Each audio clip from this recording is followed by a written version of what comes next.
Sejam todos muito bem-vindos a mais uma batalha. Hoje, no meio de um turbilhão de declarações à volta das claques do Benfica, vamos reposicionar o tema conforme ele deve ser posicionado. Vamos também lançar o novo ciclo competitivo que se inicia na próxima sexta-feira e vamos terminar com a notícia do dia acerca da alegada investigação em curso por parte do Ministério Público naquilo que diz respeito ao engenheiro Luís Gonçalves, nosso diretor de futebol.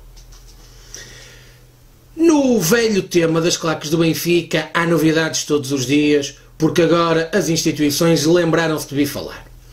Mas no meio dessa confusão de declarações, que ficamos sem perceber muito bem se estamos perante incompetência, inoperância ou contra-informação premeditada, acho que está na altura de nós, de uma vez por todas, posicionarmos o tema conforme ele tem que ser posicionado. Tem existido aqui muita confusão acerca das obrigações e das responsabilidades de cada um dos intervenientes e acho que chegou a hora de nós dizermos basta a isto, pormos um ponto final a esta situação e definitivamente explicarmos muito bem explicadinho aquilo que se está a passar aqui. Ora bom, antes de mais dizer que nenhum clube é obrigado a legalizar as suas claques. Nenhum clube, seja ele o Benfica ou de qualquer, tem sequer poder para, naturalmente, obrigar as suas claques a serem legalizadas. E, como tal, qualquer clube pode ter claques que não estejam legalizadas e não sofre nenhuma punição por isso.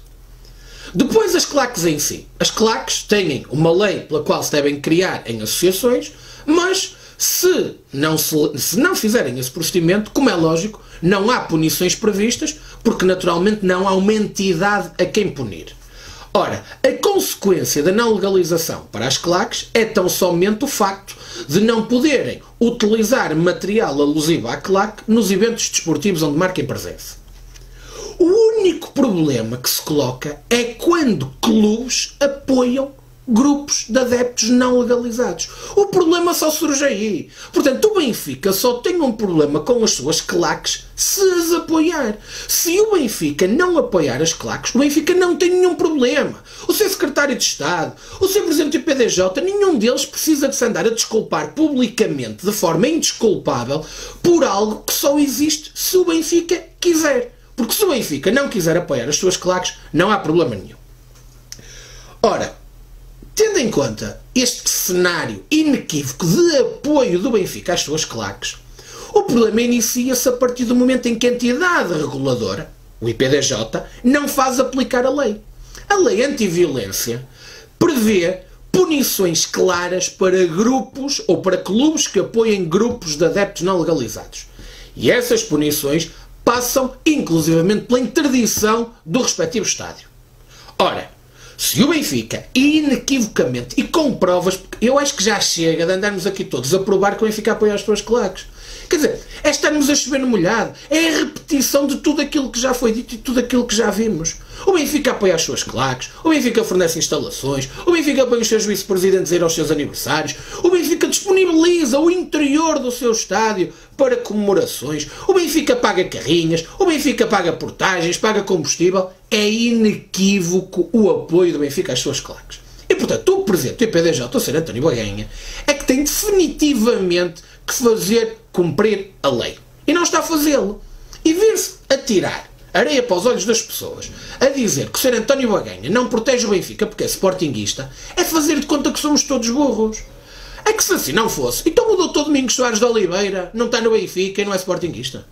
E o Sr. Paulo Gonçalves? O Sr. Dr. Paulo Gonçalves é benfiquista desde pequenino, querem ver? É tão portista como qualquer um de nós. Portanto, não vamos fazer de conta que pelo facto de ser António Baganha ser sportinguista, afinal de contas, ataca o Benfica, não ataca nada, protege o Benfica. E o Sr. António Baganha, para além de não estar a fazer cumprir a lei, agora está a ter a simpatia, para não lhe chamar outra coisa, do secretário de Estado do Desporto. O seu secretário de Estado do Desporto, o Dr. João Paulo Rebelo, também está a brincar com isto tudo. E está a brincar com isto tudo por uma razão extremamente simples. Quando diz que a lei é igual para todos, quando afirma conhecer, porque ele podia desconhecer a lei, mas ele não desconhece, ele afirma que clubes que apoiem claques têm que ser penalizados. Quando o seu secretário de Estado faz estas afirmações e a tutela que tem sobre o IPDJ não força o IPDJ a fazer cumprir a lei, o seu secretário de Estado só tem duas opções: ou demite o presidente do IPDJ ou demite-se. Porque esta questão já extravasou o domínio da parte esportiva. Esta questão já entrou no domínio público da sociedade civil. Porque estamos a falar, quer o IPDJ, que é um instituto público, quer a Secretaria de Estado da Juventude, estamos a falar de gente que é paga por todos nós. E, portanto, estes senhores, e em particular o seu Secretário de Estado, se não é capaz de fazer cumprir a lei, tem que demitir o Presidente do IPDJ ou então tem que se demitir por incompetência e incapacidade de fazer cumprir uma lei. Mas mais extraordinário é que o seu Secretário de Estado, ao invés de se posicionar corretamente perante isto, não. Já assume inclusivamente a possibilidade da alteração da lei. Portanto, isto é tão ridículo ao ponto de uma lei, pelo facto do Benfica não a cumprir, já pode ser eventualmente alterada. Isto é uma vergonha, isto é que é o verdadeiro Estado Novo.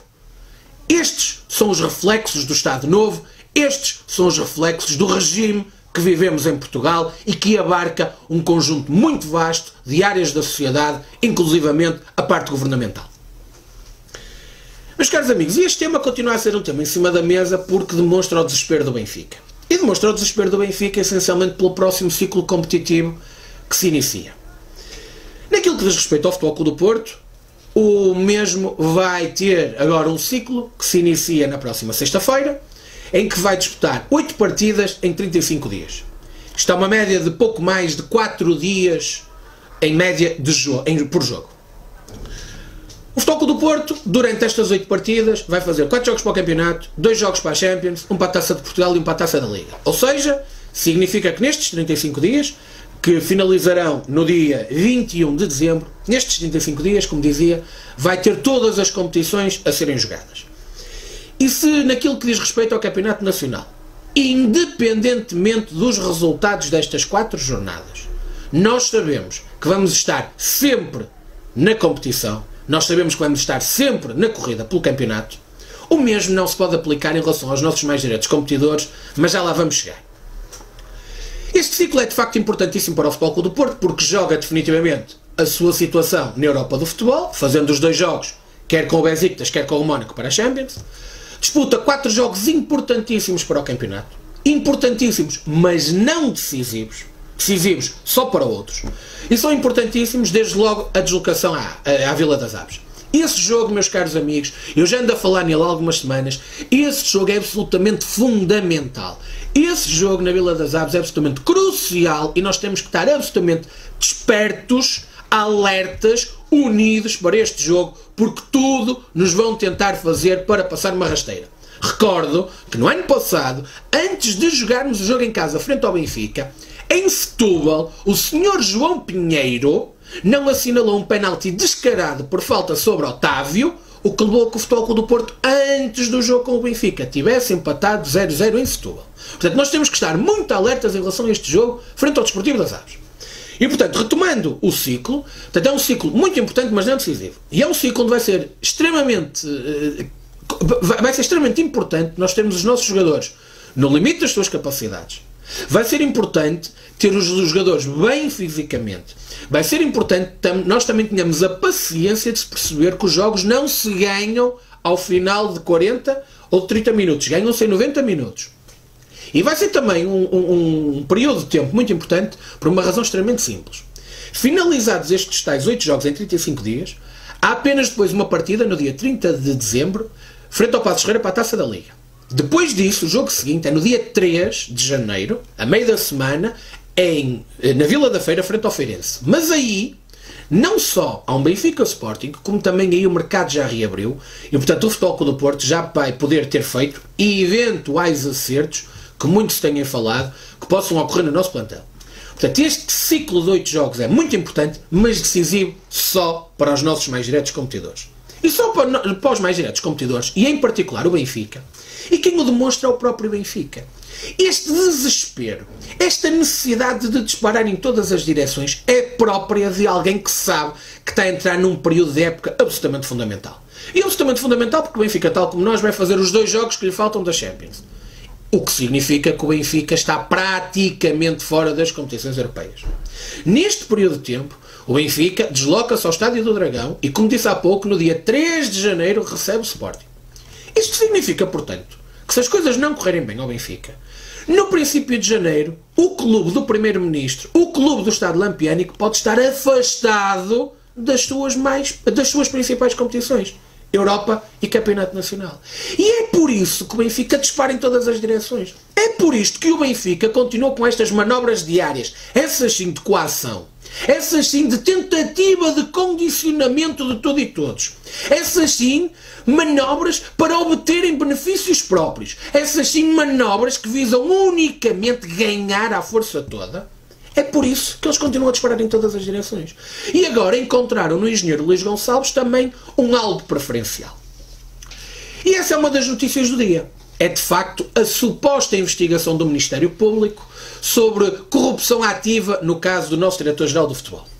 Eu gostava de dizer que fico imensamente satisfeito com estas notícias. Isto porquê? Por uma razão extremamente simples. É a medalha maior que o engenheiro Luís Gonçalves pode ter. Recordam-se do seu antecessor ter sido alguma vez atacado desta forma pelo Benfica? Não. Zero. Bola. E é por isso que se o Benfica está a atacar o engenheiro Luís Gonçalves, é sinal que ele está a fazer bem o seu trabalho. É sinal que ele está a incomodar muita gente. É sinal que tem defendido correta e intransigentemente os interesses do Futebol Clube do Porto, e isso é algo que nós não podemos deixar de aqui sublinhar. Mas sobre a pseudo investigação em curso, que nós naturalmente desconhecemos e sobre a qual pouco podemos dizer, diria apenas que percebemos que se investiga. De facto, deve-se investigar o porquê de um árbitro chamado Tiago Antunes, um incompetente, alguém que no jogo da época passada, Braga Futebol Clube do Porto, mandou expulsar Brahimi porque o mesmo disse algo que ele não tinha compreendido. Alguém que era um menino querido de Ferreira Nunes. Alguém que manifestamente não reunia condições para ser árbitro da primeira divisão, ter descido, de facto deve ser investigado. De facto deve ser analisado, porque o Benfica, o Estado lampiânico, este estado de impunidade que rodeia o Benfica, não estava habituado a que os incompetentes fossem punidos com descida de divisão. E portanto, a única coisa que queremos dizer relativamente a este assunto é deixar uma mensagem ao engenheiro Luís Gonçalves. Continuo com este caminho, porque se os está a incomodar, esse é o melhor de todos os barómetros. Meus caros, é desta forma que terminamos mais uma batalha. Mais uma batalha em nome do Futebol Clube do Porto, em nosso nome, em vosso nome, no nome de todos nós. Um abraço e viva o Futebol Clube do Porto.